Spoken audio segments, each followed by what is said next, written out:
Well, we are back from a break here at the panel, and no surprises that Bryce Cotton is the headline of our episode today. The four-time MVP, he put on 59 points over in the West on the weekend. And despite New Zealand's troubles, Parker Jackson-Cartwright, well, he is still putting up some huge scores in SuperCoach as well. Hello and welcome back to the panel, your official SuperCoach NBL show. I'm Kelsey Brown, and I'll be honest, I did not have Bryce Cotton in my team this week, but that is why I'm the rookie and why I need to welcome in our experts. Expert number one, James Clements. JC, you told us off air that you had Emmett Nah this week, so I want to ask you about round 10. How did you go? I mean, outside of having Emmett Nah, I went okay. It was fine. But look, this is the good thing. Bryce Cotton, he tons up. Like, we've got the Aussie cricketers, they can't do anything. And meanwhile, Bryce Cotton's going, check this out, I'm just going to drop a ton. It was amazing. But I was at a gig last night, and it basically summed up my entire outlook for SuperCoach, I think. The entire crowd singing, "We can get better," because we're not dead yet. And this is just my outlook for the rest of the SuperCoach season right now. I'm not dead yet. We're still going to get better. We're basically going into the second half of this season, all guns blazing. My team looks great, and it's all going to fall apart. Don't worry about that. Well, you still have time. There's still plenty of time left. Our second expert, Michael Randall, basketball writer for News Corp. Welcome back to the chair. Mick, I want to ask you about Bryce. Did you have him in your lineup? I traded Bryce in this week and I traded PJC in this week. So had the C on Bryce, and it wasn't a bad little backcourt kitty for Team Randall. Well, an unbelievable one for you. You've spoken a little bit about Bryce and how important he is. We spoke about him about 3 weeks ago, whether he was someone that you would take a bet on when he was coming back from injury. JC, what do you think about Bryce and the PJC thing at the moment? Well, at the moment, it's great because you get one more double from Perth for Bryce. You get this big price bump this week from his ton. And then you can go straight to Kendrick Davis if you want to. Or you can try to find the coin elsewhere. This has come at the exact perfect time for SuperCoaches. PJC, he's the forgotten man in all of this. Well, he had 86. It was awesome.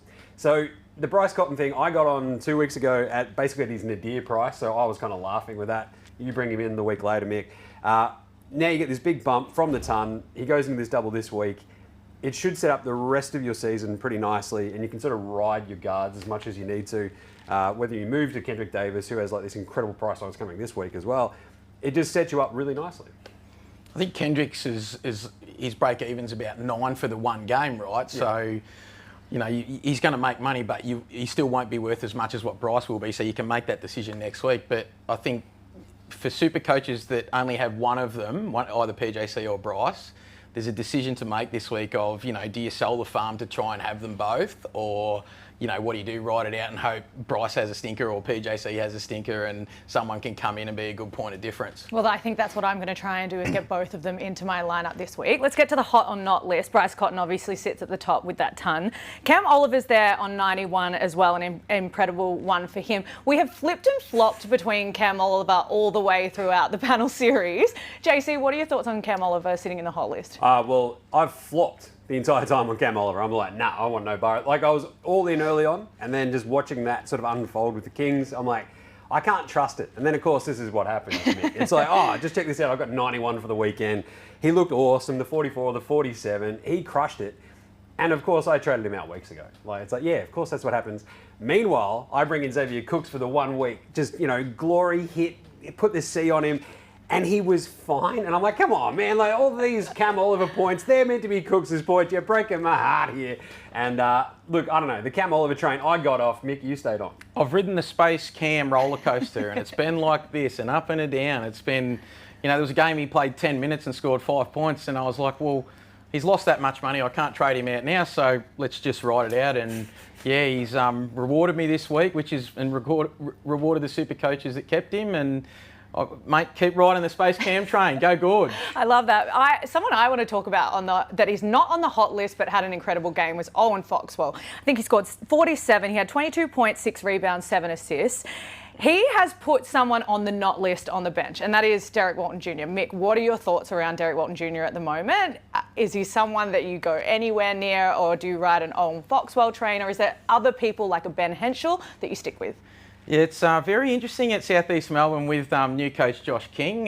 He's definitely not playing favourites. He's just trying to put a team out there that he thinks is going to win, and that meant that Derek Walton Jr. sat on the pine for the entire second half as Foxy tore up Illawarra. So I think Foxy had 22, 7 and 6, when easily his best game of his career. And you know, you've got Glover in there as well that are sort of fighting for those minutes, and then obviously Walton Jr. and Sobey as well. It's a stacked backcourt, and it looks like Kings are going to go with the hot hand. So it's going to be very interesting to watch South East Melbourne, what happens in that backcourt, and you know, it's a wait and see on Derek Walton Jr. now. Derek Walton Jr., he sat at 3, so he is on our not list. JC, another one on the not list is James Bateman, which he was incredible. He was a man that we spoke about, 51 points a couple of weeks ago. Very short-lived history making. He had 12 this week.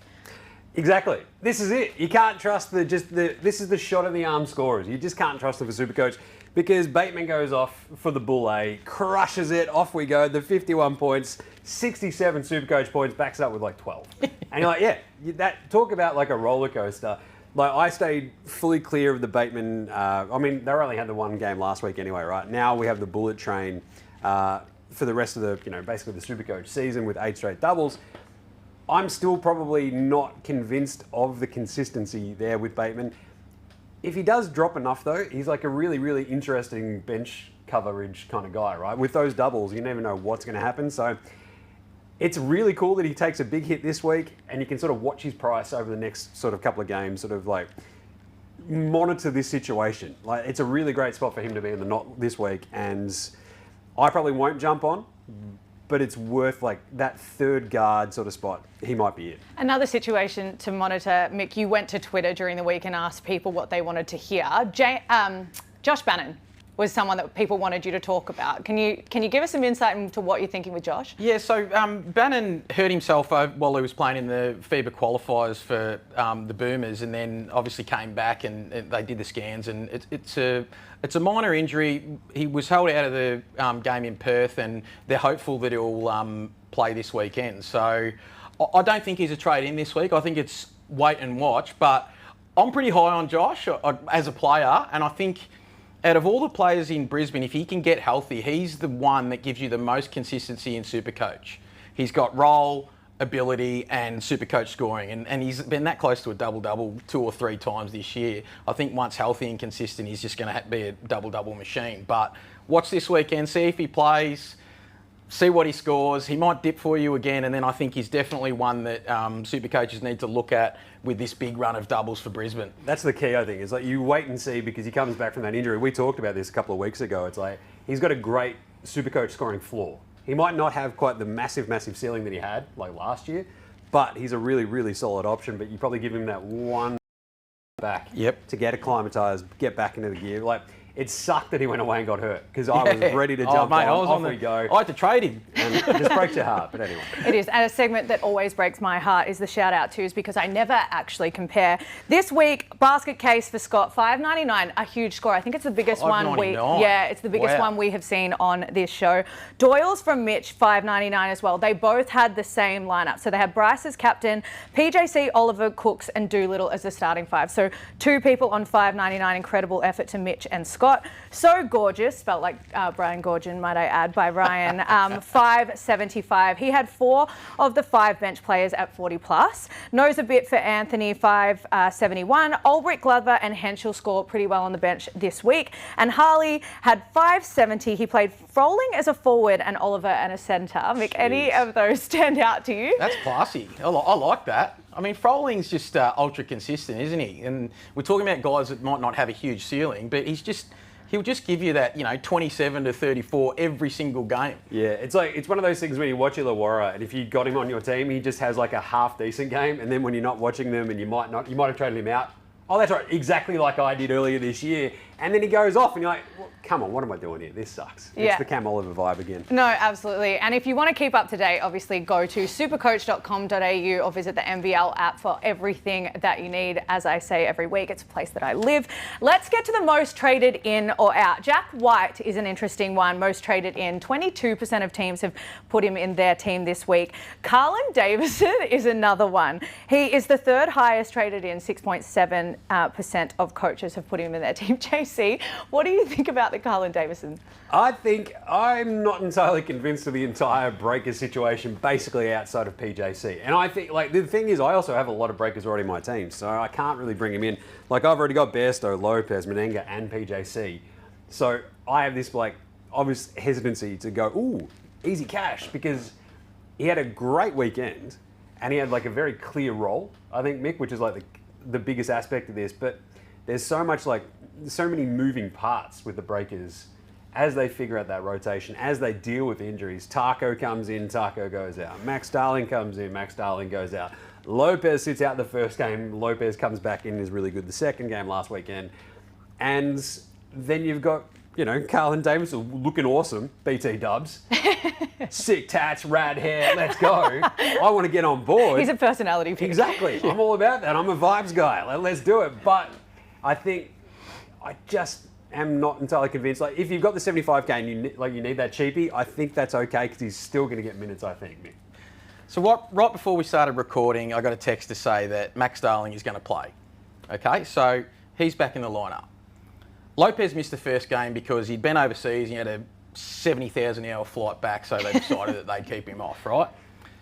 So that's sort of a perfect storm for a Davidson. So Yeah. I think he's a real trap. I know, like, he looks like a guy that Kaponen really likes, and he was probably going to find minutes, and I know he's cheap, but I think that with Darling and Lopez back in the lineup, I think he's an avoid. Interesting. Another avoid that you've spoken about, Mick, is Keanu Pinder. He is on our most traded out. 22% of teams have traded him out. Keanu Pinder, he is so up and down. The ceiling is great. The floor is terrible. It's where are we sitting with Keanu Pinder? It's funny that it's an avoid. Maybe if someone hasn't got him, he might be a trade in this week because he's so cheap for what he can produce. I mean, 2 weeks ago, he has a game, the first game of a double, and he scores 15. And then the next game he scores 57. So if you can get him at, what's he at, James? 288. Yeah, So 288. if you can get him at 288, it's like, the ceiling is so high, but like if you've got him and he's burnt you that many times and, you know, he doesn't play the second leg of a double and you're just like, okay, look, I've got to get off this train. And if you don't have Jack White, it's right for the picking. I think you have to do that. It does feel like an easy swap if you're not really just married to the idea of riding the Pinder train, because it literally is 47-19, 19-22, There you go. 34-14, Consistency 41-14. You just talk about the roller coaster. That's the Pinder experience. Whereas Jack White, we know the double machine. You know he has his role set in stone, and he always, like, Jack White, we've seen it time and time again, like, he can be having a rough SuperCoach night and then out of nowhere, goes nuts in the fourth quarter. 5 minutes he gets Yep. like 3 blocks, a bunch of steals, and you just off you go. You're on the rocket train. So the Pinder experience is one that I'm probably going to jump off this week. Jack White on the weekend, I thought it was history repeating itself when he hit that 3. I was like, he's going to do it to the Kings again. And, you know, it ended up happening that way. But let's get to what you guys are doing this week. We've got teams on the doubles are Melbourne, New Zealand, Cairns, Brisbane, Adelaide, Perth. So plenty of players to choose from on the doubles. JC, what are you going with? Yeah, with 6 teams on the doubles, like, this is what I've sort of set my team up to be like from here on out, right? I think with so many breakers, it gives me a lot of sort of malleability with this team. And it means that I can have like the luxury trade of like bringing in Cooks last week for the double hit, see how we go. It didn't work, that sucks, I'm an idiot, we move on. Like, so I go from Cooks to White, straight swap, Melbourne United with 2 doubles back to back. So a couple of weeks, Jack White, jump on that train again. And then for the centre position, I'm probably going to jump off Pinder and go to Isaac Humphries. We're going to go the Iceman because 30 minutes last week, crushed at 42 SuperCoach points. Off we go. We don't have Trez for another 2 games for this weekend. Get your double. This is your double weekend for Iceman. Bring him in place of Pinder. The question was like going to be Tyrell Harrison as well, but with a Tyrell Harrison pretty bad score in his cycle at the moment, he's going to drop in price. Isaac Humphries is going to go up, so I'm going to go Ice. And then once they come off their double for Adelaide, probably either move to Tyrell. You could do Ice straight to Tyrell. Ice straight back to Tyrell, and away we go. So I've got PJC and Bryce sitting there, and the eventual move will be to get to Kendrick Davis. I'll still kick the tires and maybe using my final boost and seeing if I can get Kendrick Davis in just somehow magically on my bench. I don't think I have the cash to do it, but so I've got a pretty easy one this week. Cooks to White, Iceman in for Pinder. So Yeah, so I'm also getting off the Pinder roller coaster, unfortunately, but yeah, I'm going straight to White as well because I think I probably would have kept him last week if he had a play, but obviously had the injured calf. But we'll get him back in for the double and hope for a couple of doubles, and then so it sort of left me a little bit short. I've got to trade Mooney out obviously because he's kind of struggled with the turnovers that have caused a lot of problems in SuperCoach, but I've gone for Owen Foxwell because he's got the lowest break even of -19, and I'm going to believe the hype and go. I watched the big love-in that he had after the game with Josh King, and I think that the role's there for him if he keeps grabbing it like that. So let's make some cash out of Foxy and see if we can turn him into a primo maybe with Henschel next week. Yeah, so I think that's a great point, Mick. With Henschel with Perth rolling off their doubles, I'm also cognizant of moving off Pinder now because I've already got Doolittle and Cotton and I've got Henschel on the bench, so I probably need to start shedding Wildcats. Just a weird phrase, but still. Just like me out there throwing cats around. Shed a few Wildcats, mate. Shed them out. Off we go. But that's how it's going to have to go. So I have to move off Pinder now because Henschel is going to be the one that you're probably going to upgrade next week, and that's probably where my Kendrick Davis money comes from down the road as well. He and Lopez on my bench as well, just trying to make these upgrades. So this week is pretty chill, and it's a bit of a points play because I've got doubles on on court and on the bench as well. Everyone probably should be, I guess, with the 6 teams on doubles this week. But it's really set up to be awesome this week. And when I say that, just watch it all fall apart. Mick, I'm with you. I absolutely love the Owen Foxwell move from Josh King. Thank you so much again for joining us, guys. We always love your insights. And for those of you at home, like I said, don't forget to go to supercoach.com.au. We are back to regular scheduling now, so we will join you again next week for more SuperCoach here at the panel.